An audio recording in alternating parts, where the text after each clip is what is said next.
Hey, soy Isra García. Bienvenido a Disrupt Everything Podcast Series. Reinventarse a uno mismo, de todas las formas posibles. Utilizar ese 1% que marca la diferencia, enmarcar la diferencia y cambiarlo todo. Experimentar, intentar diferente, prototipar, despuntar, sobresalir de uno mismo y hacer accesible lo inaccesible. Hacer en la práctica lo que en la teoría parecía imposible. Destrozar perfecto y habilitar imposible. En este podcast encontrarás superhábitos, habilidades, núcleo, ultraproductividad, la calibración, optimización y sincronización de las 4 dimensiones del potencial humano: física, emocional, intelectual y espiritual. Entrevistas a los más grandes disruptores que he podido encontrar, que conozco y a los que puedo acceder. Grandes líderes de la talla de Robin Sharma, de la talla de Seth Godin, y personas completamente fuera del molde, fuera de la caja. Espero que lo disfrutes y que resuene contigo, que lo utilices, que lo aproveches, que lo maximices y que te suscribas, le des a la campana para que cuando haya nuevos episodios te notifiquen, que le des un like para poder alcanzar a más personas. Y cualquier duda, pregunta, petición, invitado, lo que sea, espero tu comentario porque lo vamos a tener muy en cuenta y tan pronto como pueda responderé. Gracias por tú, gracias por sobresalir y gracias por encontrar el riesgo antes de que el riesgo te encuentre a ti. Vamos a ello.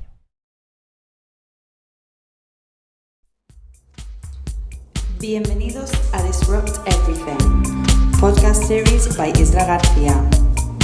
Reinvéntate a ti mismo y cambia lo que más te importa. Hola, bienvenido o bienvenida a un nuevo episodio de Disrupt Everything Podcast Series.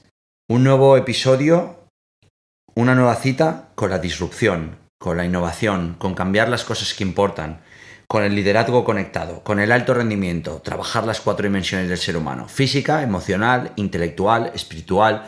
Una cita con la ultraproductividad, trabajar menos, producir más, vivir mejor. Una nueva cita con adquirir nuevos superhábitos, nuevas habilidades núcleo.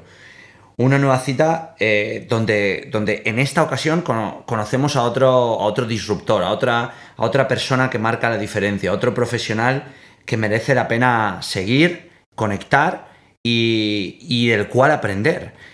Esto es Disrupt Everything Podcast Series, el número 57, el podcast 57. ¿Puedes creerte que ya hemos llegado a 57 podcasts? Y como he dicho en la intro, en esta ocasión cuento con un nuevo invitado. Estoy aquí en Madrid, justo acabo de llegar de Bogotá, donde acabó Stand Up Program Colombia 2018, donde además hicimos una masterclass y donde hemos preparado las próximas ediciones de 2019 y la versión for Business. Y llegué a Madrid ayer, donde tuvimos una agenda cultural de lo más intensa e interesante, y estoy con mi próximo invitado, con un amigo, un gran amigo, con un grandísimo profesional, todavía mejor persona y además ex jefe mío y compañero de proyecto de máster y muchas cosas, compañero de aventuras, de experiencias vitales inolvidables y todas las que nos quedan. Ahora mismo estoy grabando este episodio desde aquí, su ático / loft en Madrid. ¿Y quién es este invitado? Este invitado se llama Javier Pérez Viu. ¿Qué tal? Javier. En la entrevista. ¿Cómo tú quieres? Javi.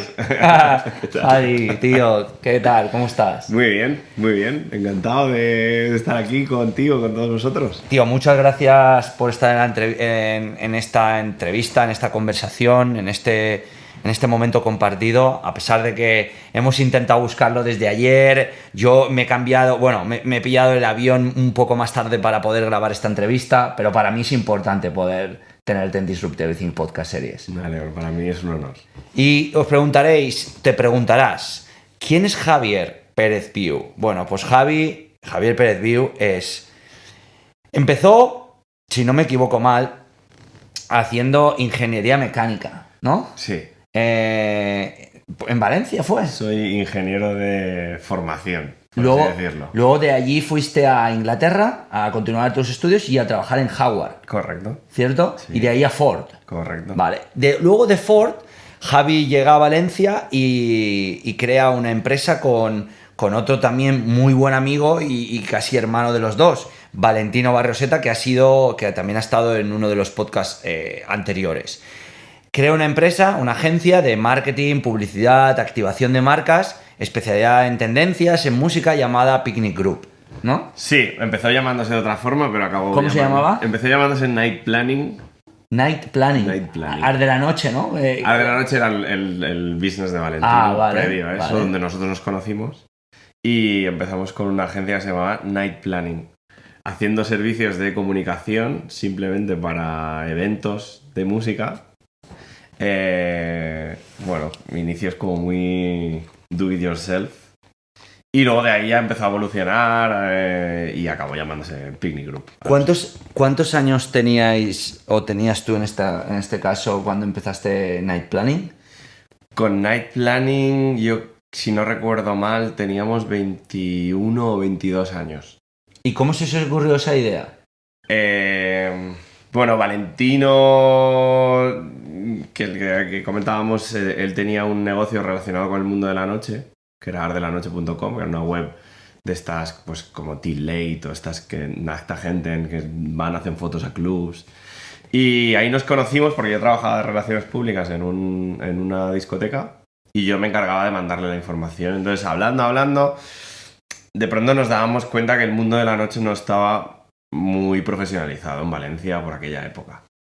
Entonces vimos una oportunidad de marcar una diferencia. Dos chavales que conocíamos el negocio y que teníamos otra forma de ver las cosas, muy similar el uno al otro.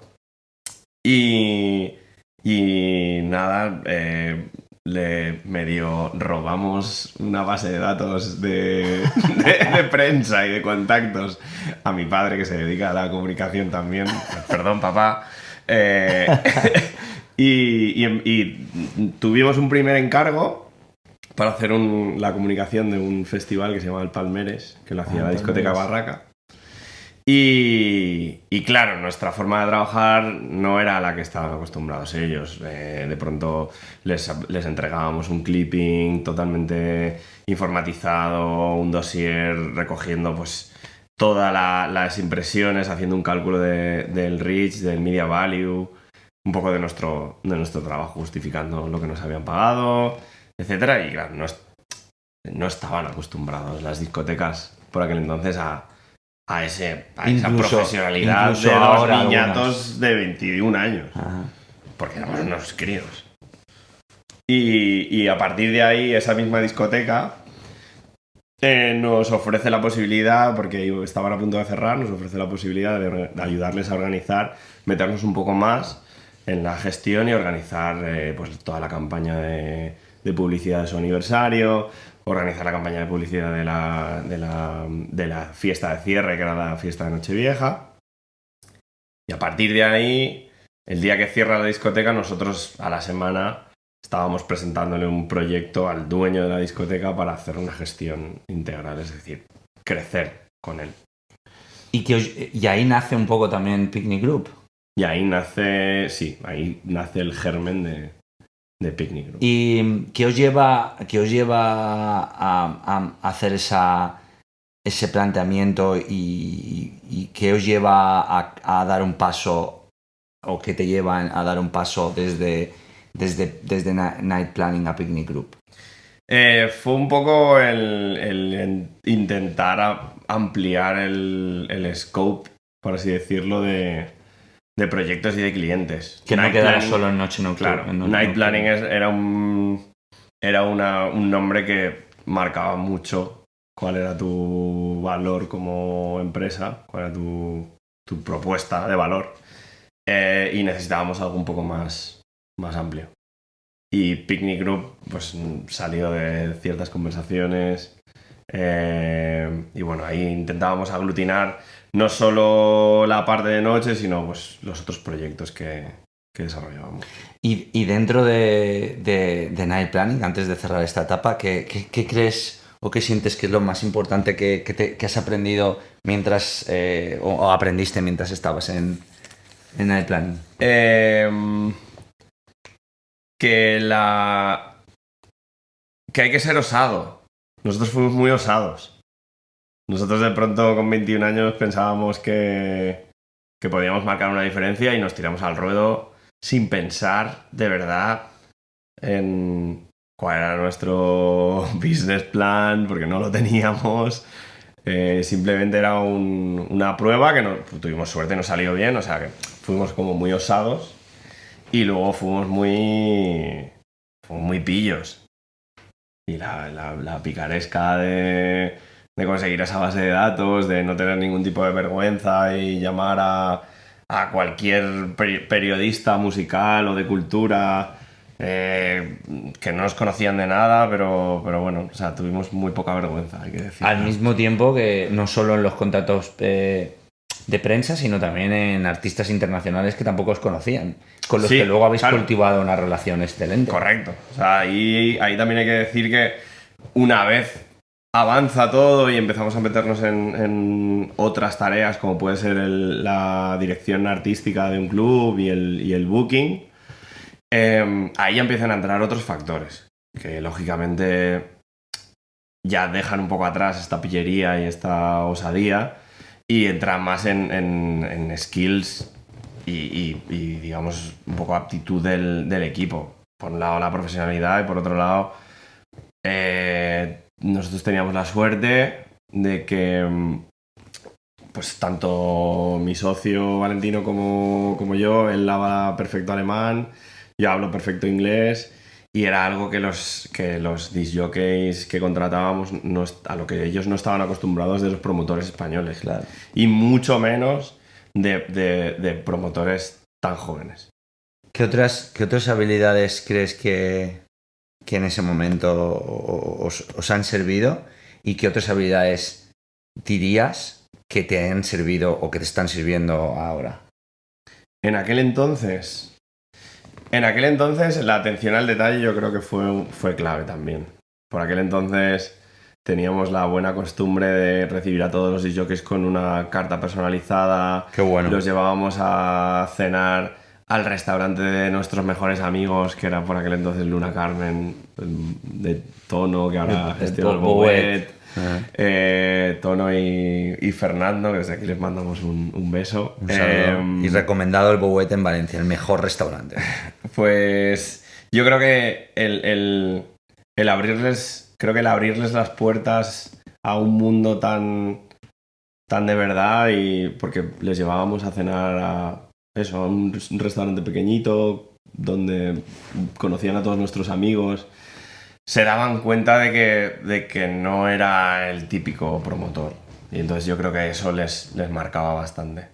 Esa era una cualidad, la atención al detalle y luego la honestidad y la apertura a de verdad enseñarles quién de verdad eres y acercarte a gente sin ningún tipo de pretensión de querer aparentar ni nada. Yo creo que eso fue un poco el inicio, y luego lo que fue marcando el paso de los años éramos muy inquietos, a veces demasiado, y luego por otro lado seguíamos siendo osados, lo cual estaba bastante bien, y la osadía nos hacía meternos en cualquier cosa donde pensábamos que podíamos tener una oportunidad de éxito, aunque no tuviéramos los conocimientos necesarios. Ese es el inconsciente que te pasa a 200 kilómetros por hora en la autopista de las ideas pensando, da igual que no tenga el mismo conocimiento. Voy para adelante y ya empezaré a conectar con gente que tenga los conocimientos que yo no tengo. Al final importa quién lo hace primero, no quién lo piensa primero. Correcto. Y quién aprende antes de sus errores a cómo hacerlo. y Lanzándote, cambias un ¿no? poco, correcto. Y cambias un poco la dirección. Entonces, Javi, Night Planning, luego Picnic Group, donde en Picnic Group hago aquí un pequeño stop, aparezco yo... bueno, primero crean La Milk, que es una revista de tendencias Sí. en Valencia, que ahora hablaremos de ello, y poco después, o no sé si después, en 2000, creo que 2007-2008, aparezco yo allí intentando encontrar trabajo.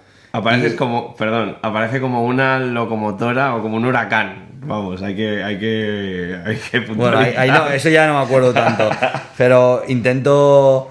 Me dijeron que había una agencia de marketing y música en Valencia. Tenía un amigo que conocía a Valentino y me presenté allí, pues intentando poder trabajar con ellos. Y al final entré de becario y trabajaba los lunes y los miércoles. Y poco después, pues tuve la oportunidad de poder trabajar allí de responsable de marketing en casi un año y medio, que aprendí muchísimo, que fue donde me encontré un poco, me di cuenta de que me gustaba el marketing, y ahí fue donde empecé a hacer mis primeros flirteos con las redes sociales, con WordPress, WordPress, LinkedIn, Twitter, Facebook, algo que rechazaba al principio y que vosotros me lo pusisteis como una tarea. Yo aquí, perdón, tengo que puntualizar que todavía recuerdo el día en el que apareces por la oficina y lo primero pensamos, nos miramos, Valentino y yo nos miramos y fue como,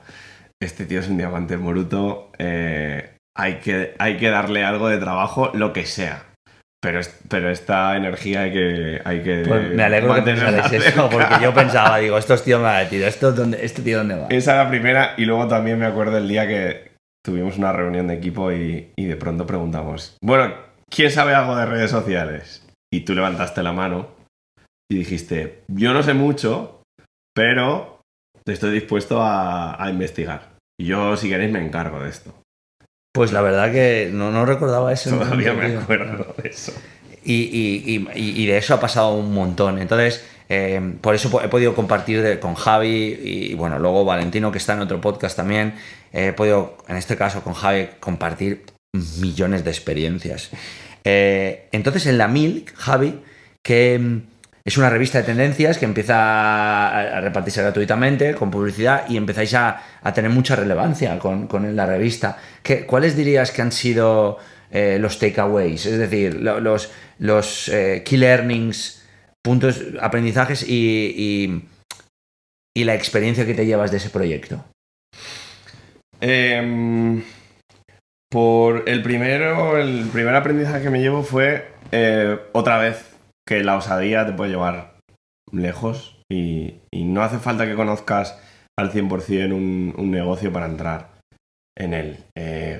Lo que sí que tienes que hacer es aprender rápido y digamos, hacer un proceso iterativo de chequeo y de control de todos los procesos para ver si estás haciendo las cosas correctas o no. Pero puedes arrancar con un modelo erróneo siempre y cuando identifiques lo antes posible los errores. Nosotros, dentro de nuestro modelo inicial, teníamos errores y, por suerte, algunos se corrigieron antes, otros se corrigieron después, pero... ¿Qué errores visteis? Pues, por ejemplo, no sabíamos cómo funcionaba todo el mundo de fotógrafos, editoriales de moda, etcétera. Nosotros pensábamos que había que pagarle a los fotógrafos por tener eso y luego nos dimos cuenta de que no, pero nos costó un año, claro.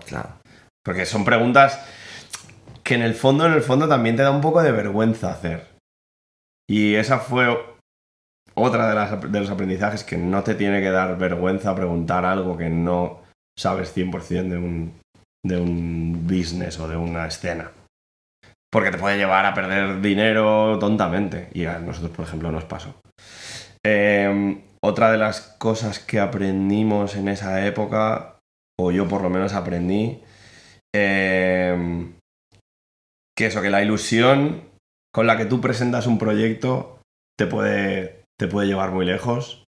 Yo recuerdo haberme ido a visitar a marcas muy potentes que operaban en España con la maqueta de la revista, ni siquiera un número editado, y salir de las reuniones y recibir una llamada una hora más tarde de, oye, queremos comprar las 4 primeras contraportadas o queremos poner una campaña X.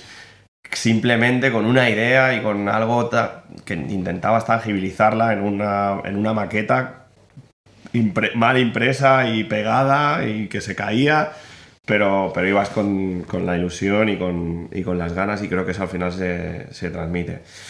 Luego, otro de los aprendizajes, que este fue uno de los grandes aprendizajes, es en el momento en que identificas una tendencia, o sea, el cambio a las nuevas tendencias tiene que realizarse de una manera lo más rápida posible, aunque intentas a veces minimizar la fricción que el cambio puede generar dentro de la empresa. Hay que tirarse al ruedo. A nosotros nos pasó, intentamos hacer el cambio de papel. Nosotros editábamos en papel y la revista online era simplemente un reflejo del papel. Intentamos hacer el cambio ya en los últimos coletazos y era demasiado tarde. Cuando ya sabíamos que el futuro era el online, que el papel iba a ser muy difícil que se mantuviera. Y bueno, luego el último aprendizaje fue que el papel sale caro. Y además esa era el inicio de... Esa era la editorial con la que cerrábamos el último número. Nosotros lo intentábamos porque creíamos en el papel y creíamos en el valor que aporta una foto impresa, que no, por desgracia todavía no lo aporta ninguna web. Uh-huh. Por eso creo que en según qué escenas y en según qué industrias se va a mantener el papel, porque aporta unos valores que no aporta una imagen en una pantalla. Pero claro, cuando no tienes un músculo editorial o financiero detrás... ¿Cuáles dirías que son las referencias en papel en determinadas industrias? Yo la verdad es que ahí me pillas porque he dejado de consumir mucha... Antes era consumidor casi compulsivo de revistas y ahora he dejado de consumirlas. ¿Cuál es la revista que nunca has dejado de consumir? Bueno, la que nunca he dejado de consumir, que empecé a consumirla y no he dejado ahora, es Monocle. Y para los que no saben qué es Monocle, ¿cómo la describirías en una frase o en una pequeña descripción? Para mí, Monocle, digamos que aglutina en una sola revista casi todas, no todas, pero casi todas los grandes temas de conversación, por así decirlo, que un hombre de la era moderna debe, por lo menos, medio controlar. Yo debo decir que descubrí Monocle gracias a ti. Y no tenía ni idea. Y de hecho, es de las pocas personas que he conocido que... Luego, es verdad, Vicente y Luis, sí, que están en el círculo de amigos. Y esto me lleva a un tema que quería destacar, porque tú entre otras, bueno, entonces luego volvemos a Picnic Group, a la evolución, pero tú siempre has sido un cazador de tendencias. Siempre has sido una persona que en tus próximos trabajos, que son Brand Style Manager de Adidas, estrechísimamente relacionado. Luego On-Premise de Marketing Manager en Red Bull, uh-huh, internacional, también estrechamente relacionado. Y ahora mismo que eres Culture Marketing en Red Bull, más todavía. De todo lo que has aprendido en tendencias desde Picnic Group hasta el día de hoy, ¿cómo detectar tendencias? ¿O cómo detectar por un lado y cómo aprovecharlas? Porque tú puedes detectarla, pero no aprovechas. Sí. Que bien has dado una clave, ¿no? El tirarse al ruedo, ¿no? Pero... Sí, a ver, para detectarlas hay que consumir información. Y consumir información de lo más variado posible. Por eso a veces... Yo creo que por eso también dejé de consumir revistas, porque las revistas al final no dejan de ser... un objeto, ¿no? No, ya no porque sea un objeto, sino que la revista física no deja de ser una información que ya viene filtrada. Viene filtrada a través de unos editores y viene filtrada a través... A veces cuesta más, pero llegar a la información no filtrada, que hoy en día en Internet se puede llegar a ella de muchas formas.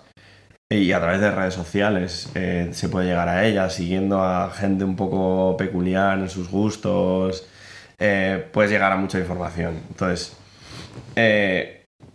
para identificarlas es eso, es consumir información y luego dejar que tu cabeza un poco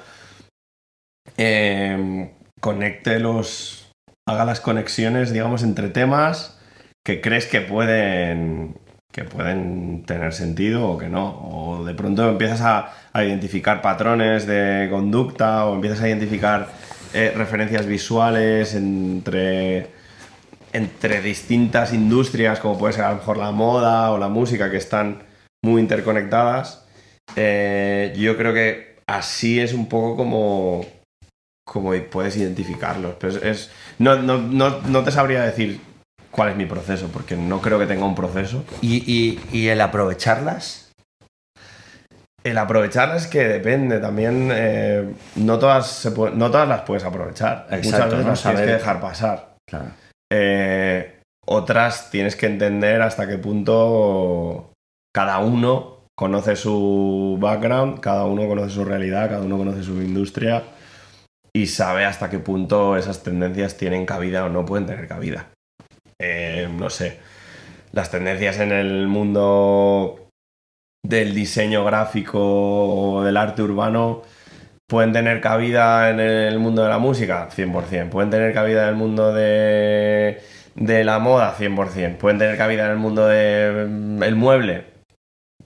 Pues depende. Hay gente que lo ve. Nosotros tenemos, por suerte, amigos que lo ven y que de pronto hacen esa conexión. Es como, bueno, pues si trabajo con este artista y de pronto tengo este producto, puedo hacer algo entre los dos. Pero hay que entender, pues eso, hay que entender en qué industria trabaja cada uno y en qué mercado se mueve. ¿Dónde irías tú si tuvieras que recomendar detectar o cazar tendencias? ¿A qué recurso irías si tuvieras que elegir uno? Yo era muy fan de Trend Hunter y Cool Hunting, pero reconozco que he dejado que son 2 blogs, he dejado de consumirlos. Ahora es que me fijo más en Instagram, por ejemplo. Yo utilizo Instagram como fuente de información e de inspiración. Uh-huh. Y luego intento, pues, utilizar, digamos, mi navegación en internet para conseguir referencias. ¿Y qué método dentro de Instagram? ¿Por followers? ¿Por hashtags? Normalmente por hashtags. Página de inicio, de tendencias. Más por hashtags y luego por usuarios, digamos. Dependiendo del tema que busques, ¿no? Correcto. ¿Y qué usuario, qué persona dirías tú, si hay que, o sea, si quieres fijarte en tendencias? Yo sé que hay muchas industrias, pero o si quieres decir 1, 2 o 3, ¿qué personas ves tú que están al top de las tendencias? No te sabría decir, la verdad. ¿Alguien que a ti te guste? Yo tengo, personalmente. A mí ahora mismo, artistas, por ejemplo, que me parece que tienen un compendio muy interesante de cómo trabajan tanto la música como las referencias visuales, y es un poco fenómeno fan porque me declaro muy fan, sería Frank Ocean. Creo que la sensibilidad con la que trabaja y los artistas con los que colabora, creo que son muy interesantes. Y luego últimamente tengo mucha influencia de marcas underground. Uh-huh. Marcas de moda underground. ¿Cómo? Como Braindead, como Noongoons, marcas que vienen del underground de las grandes ciudades. Los Ángeles, New York, Tokio. Y creo que en el underground es donde de verdad nacen las tendencias, ahora que lo pienso. ¿Por qué? Porque el underground es un poco el lugar sin normas.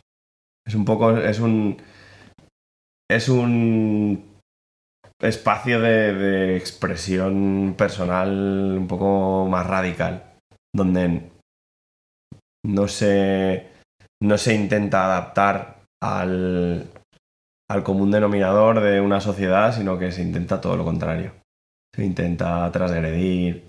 Creo que el underground es el espacio de transgresión por definición. Y la innovación y las nuevas tendencias necesitan de transgresión, si no... Sí, si no, no estás tumbando los muros actuales para poder ver qué hay detrás de ellos, ¿no? Y Javi, entonces, todas esas tendencias a ti es verdad que te ayudan a conceptualizar un poco de una manera diferente la forma de hacer branding, ¿no? Y cómo esas tendencias dan forma al branding que te lleva un poco también a desarrollar tu cargo en Adidas, ¿no?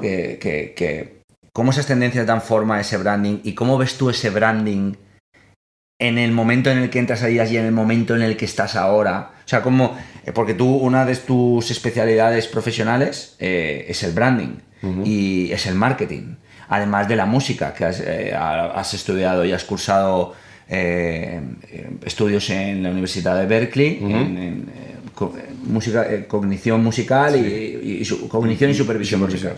Entonces, ¿cómo ese branding, cómo las tendencias y la música le dan forma a ese branding? ¿Y cómo ves tú el branding cuando estás en Adidas? ¿Qué hiciste allí? Y son muchas preguntas. Ahora mismo, ¿qué sucede en la industria del branding? Vamos por partes, como dijo Jack el Destripador. Vamos por partes, sí.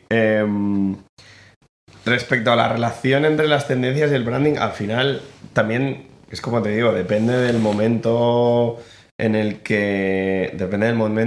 contexto en el que vas a trabajar. Yo he tenido la suerte porque a mí lo he considerado siempre una suerte de trabajar en dos marcas que a mí me llenaban y me latían de verdad como consumidor, que han sido Adidas y Red Bull. Y en ambas marcas se da unas circunstancias muy similares, que son marcas mainstream por volumen de negocio. O sea, son marcas súper reconocidas y que necesitan de grandes volúmenes de negocio, pero que tienen un espíritu transgresor, por así decirlo. Y en el caso de Adidas, por ejemplo, incluso con más agudizado, Adidas, digamos que ha pasado por ciclos de ser más mainstream o ser más transgresora. Yo cuando trabajaba en Adidas era un approach como mucho más mainstream. O sea, no se transgredía tanto. Ahora se transgrede mucho más. Ahora se hacen campañas con Jürgen Teller, ahora se colabora con artistas como Kanye West, se colabora con Pusha T. O sea, ahora se transgrede, creo, mucho más que antes. Entonces... ¿Por qué crees que es eso? Porque creo que las marcas son animales vivos que tienen que pasar, expander al mainstream y volver al nicho. O sea, es como respirar. Entonces, cogen volumen, van al mainstream y luego cuando se vuelven demasiado mainstream quieren volver en un ciclo de 5 años, por ejemplo, quieren volver a ser esa marca nicho para los nuevos consumidores que vienen de la nueva generación, que quieren ser como más cool. Y y no quieren nada que suene a mainstream, entonces tienen que hacer un ejercicio de pasar del mainstream al underground constantemente, a la vez que también tienen que mantener esas estructuras un poco en paralelo. Es decir, nosotros en Red Bull trabajamos con artistas mainstream o considerados, o que tienen, por ejemplo, por lo menos el mainstream appeal, que le llamamos, que es que pueden llegarle a una gran masa, pero tienen que estar respaldados y como reconocidos o respetados por el nicho. Es decir, tienes que jugar, tienes que entender muy bien a qué estás jugando. En Adidas, por ejemplo, se trabajaba en paralelo. Había un departamento que era el de trend marketing, que se trabajaba con artistas nicho, y había un departamento de entertainment que trabajaba con artistas mainstream. Entonces, depende de tus circunstancias, depende del modelo de tu empresa, la tendencia y el mercado, digamos, se conjugan de formas distintas. Y en la misma pregunta, ¿cómo ves el branding desde que tú... ¿Cómo has visto la evolución del branding desde que tú entraste a Adidas, pasaste por Red Bull y llegas ahora mismo? Bueno, que dentro de Red Bull pasas por on-premise y ahora cultura marketing. El branding como tal. Sí. En general. Exacto. Yo creo que hay un proceso de transparencia que se está incorporando al branding, y hay en cuanto a transparencia de valores y transparencia de incluso de operaciones por parte de las marcas, porque los nuevos consumidores están demandando eso. Donde antes las marcas que eran un poco opacas y querían mantener ese halo de misticismo funcionaban porque el secreto era parte de esta seducción, por así decirlo.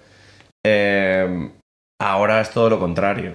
Ahora se aboga por la transparencia, se aboga por de verdad los consumidores quieren saber qué hay detrás del logo.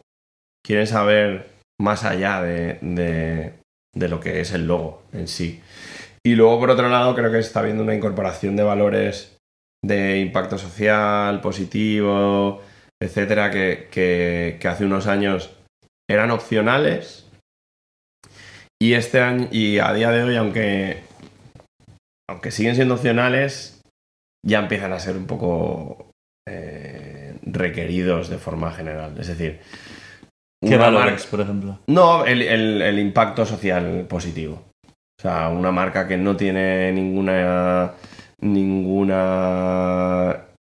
ánimo de hacer un impacto positivo en la sociedad a día de hoy tiene muchas menos posibilidades de conectar con los nuevos consumidores que una que sí que lo tiene.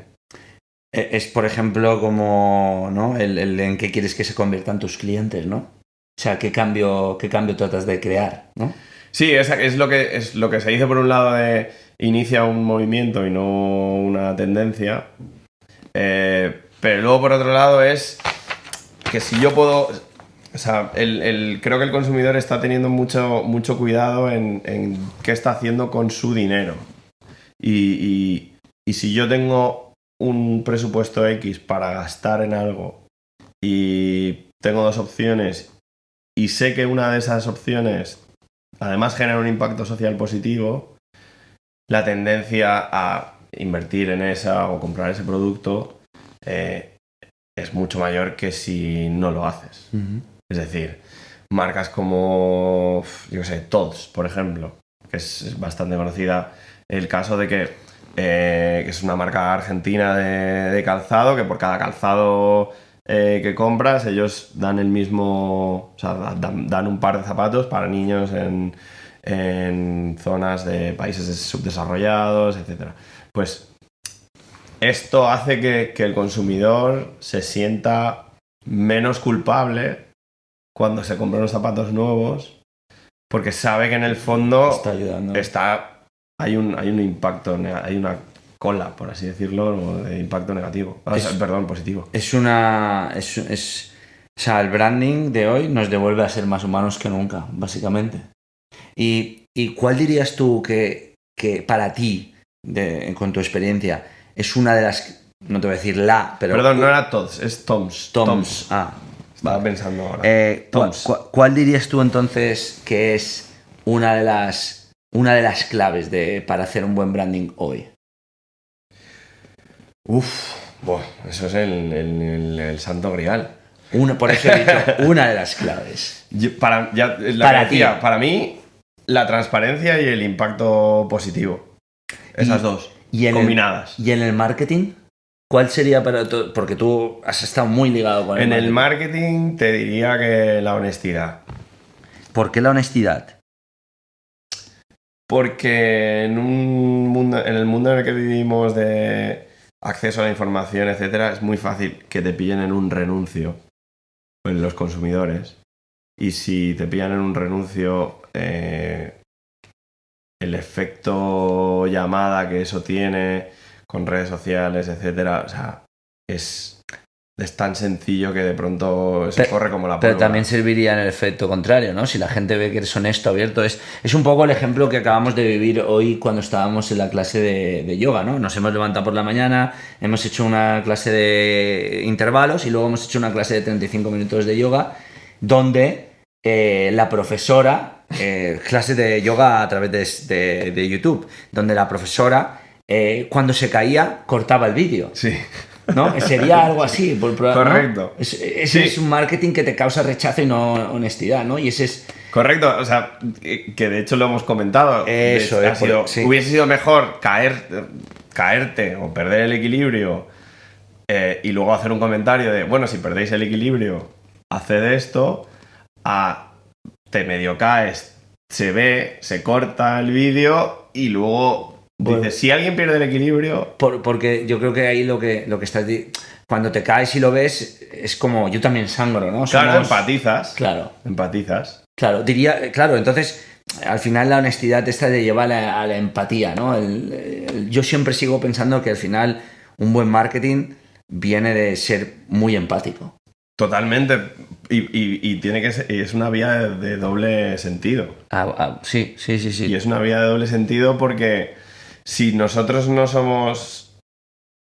Si, por ejemplo, cuando digo nosotros, digo desde el punto de vista de las marcas, si nosotros no somos empáticos con los consumidores, no podemos pedir que los consumidores sean empáticos con nosotros cuando hacemos un problema. No puede si una marca no se muestra humana, la reacción de un consumidor hacia la marca el día que haya un problema no está humanizada tampoco. Esa es la diferencia entre cuando subes una foto con tu careto, tiene un impacto más brutal que subir la foto de tu libro. Correcto. Porque la gente quiere ver personas. Y Javi, tú de Adidas, como hemos hablado, pasas a Red Bull y en Red Bull de en Marketing Manager On-Premise pasas a llevar todo lo que es el departamento de cultura marketing, de Marketing Culture, aquí en Red Bull España y bueno, también con proyectos internacionales. ¿Qué es lo más bonito que recuerdas de Adidas y cuál es el aprendizaje clave que te llevas de Adidas y qué es lo más impactante que te llevas de la primera etapa en Red Bull y otro aprendizaje?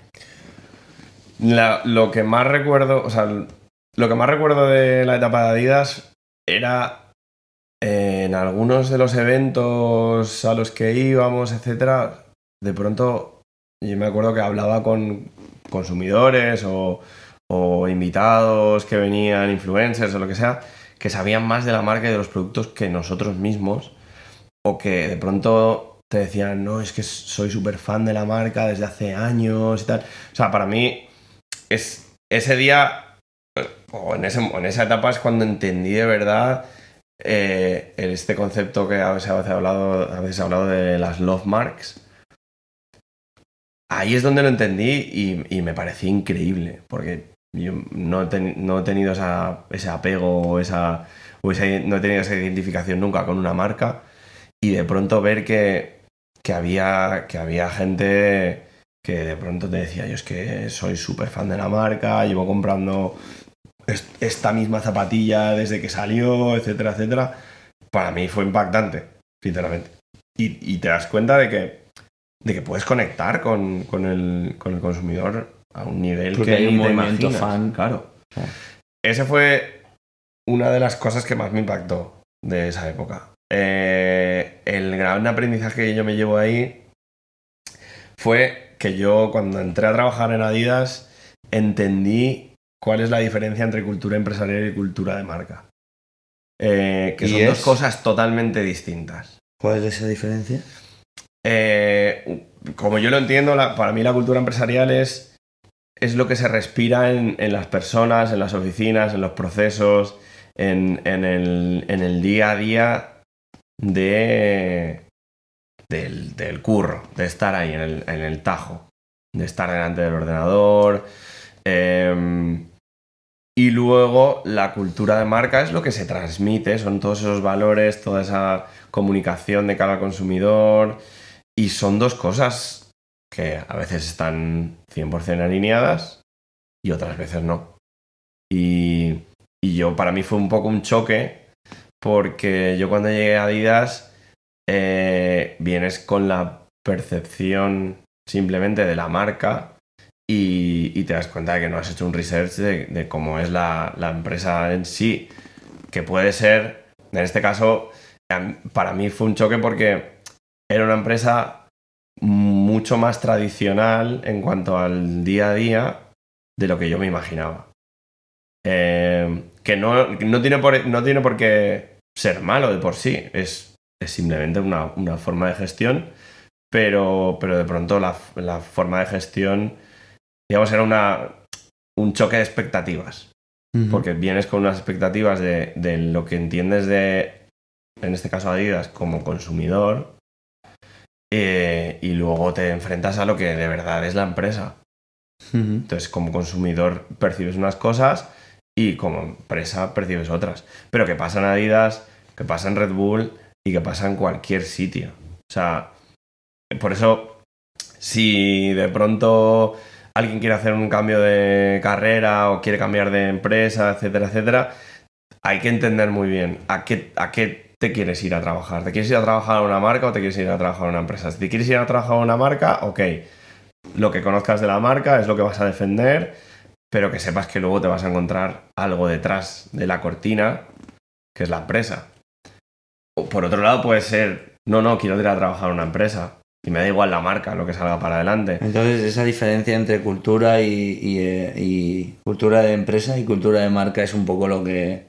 Eso para mí ese fue el gran aprendizaje de esa época. ¿Y en Red Bull? ¿En la etapa de Marketing Manager Internacional? En Red Bull,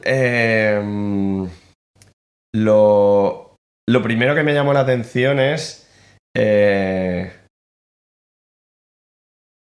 de pronto me encontré con... Pues había un tema muy importante dentro de la cultura de empresa, en este caso, y de la formación y de los planes de desarrollo, y es que, por ejemplo, Red Bull era la primera empresa yo venía de trabajar en una empresa que marcaba tus planes de desarrollo basado en tus debilidades. Es decir, vamos a ver cuáles son tus skills y las que no estén bien trabajadas vamos a potenciarlas.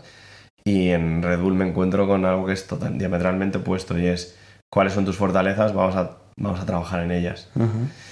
¿Qué modelo dirías que funciona mejor? Para mí, el basado en fortalezas. Porque si haces un modelo basado en debilidades, lo único que vas a conseguir es esas debilidades, trabajarlas hasta un nivel mediocre o medio, y vas a ser un trabajador medio. En cambio, sí. En cambio, si tienes una serie de fortalezas y trabajas en torno a tus fortalezas, vas a ser un trabajador excepcional en tus fortalezas, que si trabajas en el equipo adecuado, donde tienes fortalezas bien equilibradas y bien desarrolladas y bien estipuladas, vais a hacer un equipo de trabajo invencible. O sea, es como...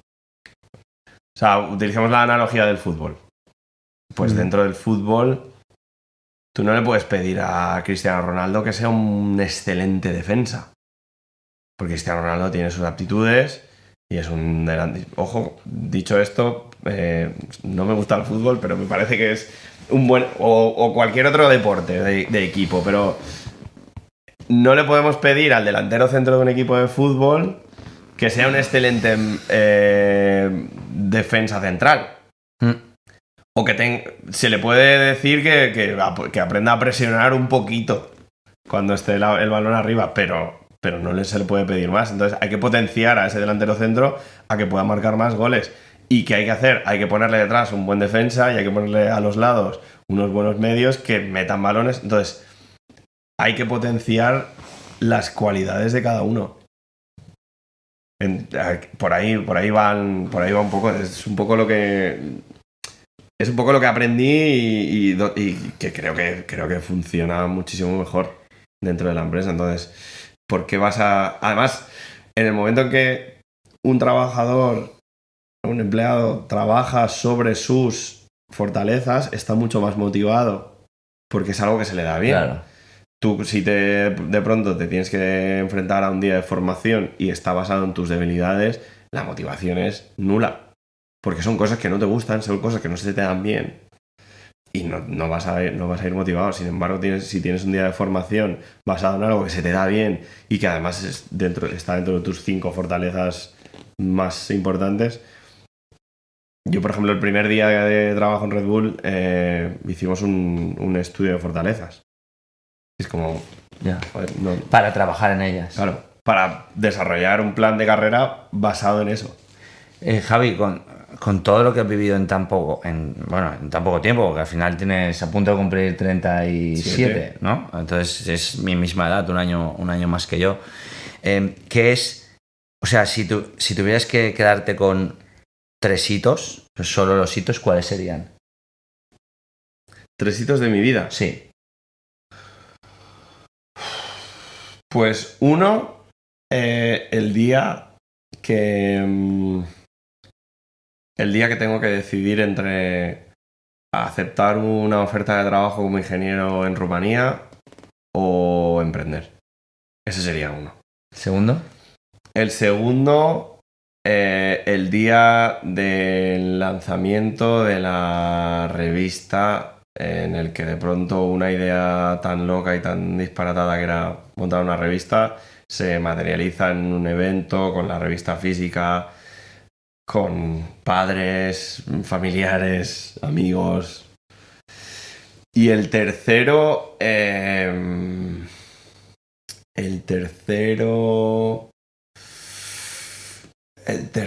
yo creo que está por llegar, pero lo dejo abierto. ¿Una idea eureka que hayas tenido? Que digas, esto fue una idea que me explotó la mente. Una idea eureka. Yo creo que, fíjate, no lo había pensado, pero quizás el día que se nos ocurrió ponerle un eslogan a la discoteca que gestionábamos. ¿Y qué eslogan era? A Love Barraca, Love Music. Y lo digo porque es un eslogan que creo que todavía utilizan.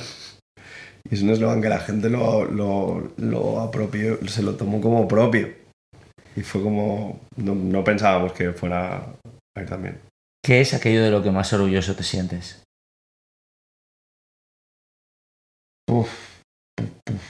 De lo que más orgulloso me siento.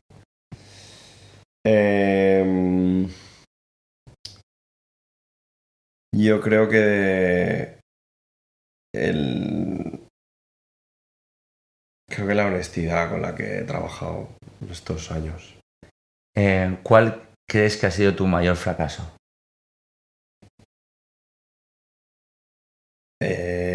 No adaptar a tiempo, no reaccionar a tiempo ante las adversidades que estábamos encontrando en la revista. Si tuvieras que elegir algo que te hace único, ¿qué elegirías? El hambre por aprender. Si pudieras retroceder al pasado y cambiar una sola cosa, ¿qué cambiarías?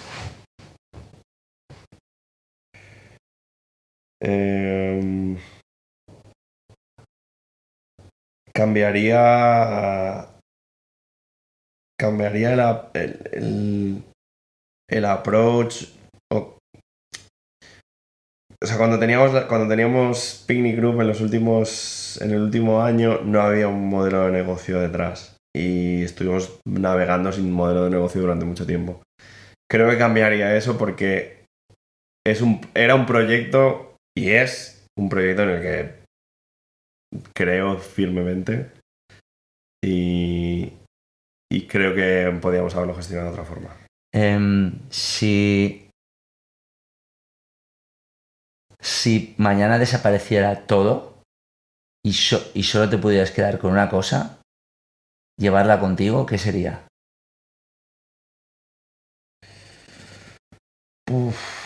Buah.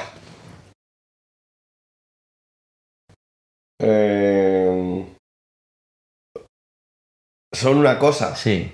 Joder. O cosa o algo. Un objeto. Algo que te quitan todo y solo te dejan con una cosa. No puedo vivir sin música. Música. Javi, ¿tu artista favorito? Uy, hay muchos. Uno. Venga, Nils Fram. Nils Fram. Javi, el hábito más raro que tengas. O la manía. Tengo una manía muy estúpida que nunca lo he dicho en público, pero venga, vamos a hacer un ejercicio de vulnerabilidad. Tengo una manía muy estúpida con el papel higiénico que no soporto. ¿Sabes cuando ves el papel higiénico y cae por delante? ¿Sí? No soporto que caiga por detrás. Y si estoy incluso en casa de algún amigo o lo que sea y cae por detrás, tengo una manía de darle la vuelta y que caiga por delante. Javi, un sueño en voz alta.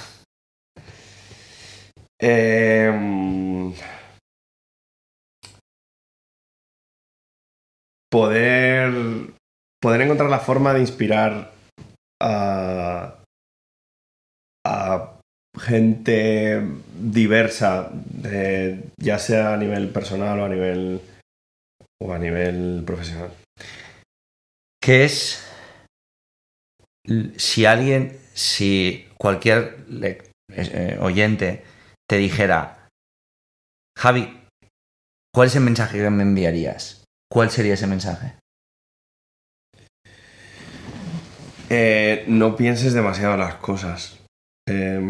Si en algún momento tienes este impulso, un halo de intuición o se te encoge el estómago con una idea o algo, no síguelo. O sea, no pienses demasiado. ¿Algo más que añadir, Javi? No, yo creo que no. Hay muchas cosas que podría añadir, pero yo creo Lo dejamos que para el segundo podcast que seguro que va a venir. ¿Dónde te podemos encontrar? Quien quiera saber de ti. No soy una persona muy pública en general, pero bueno, en LinkedIn me podéis encontrar, Javier Pérez Viu, y luego en Instagram, Happy Viu, pero vamos. LinkedIn e Instagram, también lo dejaremos en las notas. Javi, muchas gracias. Un placer. Un placer tenerte aquí y tener esta conversación donde he conocido todavía algunas cosas bastantes que no sabía sobre ti, que casi es la intención de estos podcasts, ¿no? Y estas entrevistas. Bueno, pues este ha sido Javier Pérez Viu, una persona que vive despierta, que aprovecha todo lo que hay a su alrededor para construir oportunidades y seguir escalando y seguir progresando. Desde que lo conozco no ha parado de hacerlo y ya veremos dónde acaba. De momento, nuestros próximos planes, programa y Discovery y un Vipassana juntos en Birmania. Eso parece. Bueno, esa es nuestra próxima experiencia vital. Javi, gracias de nuevo por estar aquí. Un placer. Aquí habéis tenido a Javier Pérez Viu, yo soy Isra García y como siempre, si puedes escuchar este podcast en iTunes, en Spotify, descargarlo en tu lector RSS o escucharlo directamente en Disrupt Everything, en isragarcia.es, disrupt/everything.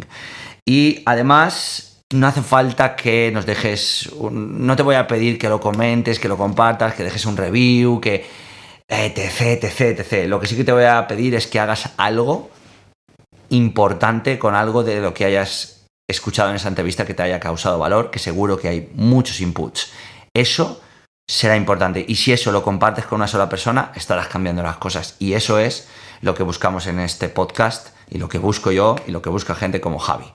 Soy Isra García y si no interrumpes, vas a ser interrumpido. Así que adopta y apuesta por la disrupción. Esto ha sido Disrupt Everything by Isra García. Encuentra el riesgo antes de que el riesgo te encuentre a ti. Hey, gracias por llegar hasta aquí, por escuchar este podcast, ver este vídeo y sumarte a la liga del 1%, esa que marca la diferencia en el 99% restante. Gracias por tú, tal y como eres, tal y como ocurres. Te reto y te incito a que utilices una sola cosa de lo que has escuchado, visto en este podcast para tu vida, para impactar, para servir, para jugar, para practicar, para amar, para vivir, que es para lo que estamos aquí. Trabajar con excelencia, sí. Producir con excelencia, sí. Pero vivir con excelencia. Si esto ha resonado contigo, te espero en los nuevos episodios. Te espero en la Liga del 1%, la comunidad que poco a poco voy a empezar a construir con muchas cosas que no voy a desvelar, pero vas a vivir, tanto presenciales como online, tanto para tu vida, como para tu profesión, como para tu familia, como para tus negocios. Puedes suscribirte abajo en la descripción y un favor. Voy a pedirte que si escuchas este podcast en YouTube, que vayas a Spotify o Apple Podcast, si utilizas alguno de ellos, te suscribas al podcast y dejes una valoración y una reseña, porque eso nos ayudará a llegar a todavía más personas. Este podcast ha alcanzado más de 6 millones de escuchas y más de 300.000 descargas al mes.